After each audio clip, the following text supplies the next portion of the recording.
கதிரவனின் ஒளிக்கீற்று காரிகையின் மனதின் இருளை தவிடு பொடியாக்கியது.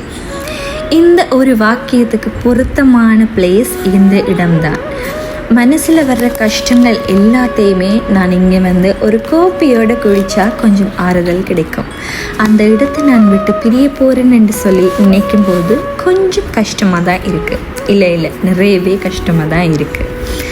வீடு மாறுறப்போ தான் சில விஷயங்கள் மனசுக்கு தெரியுது.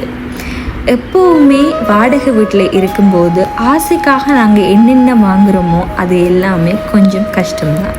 அதை கொண்டு போய் இன்னொரு வீட்டுக்கு சேர்க்கும்போது அதை விட பெரிய கஷ்டமாகவும் இருக்குது. எங்களோட ஊரில் ஒரு பழமொழின்னு சொல்லுவேணும். அது பழமொழியாக இல்லை ஆட்கள் சொல்கிற கருத்தான்னு எனக்கு தெரியாது. எலி வலை ஆனாலும் தனி வலை வேணும் என்று சொல்லுவேணும். அதனோட முழுமையான அர்த்தம் இப்போ தான் எனக்கு விளங்குது.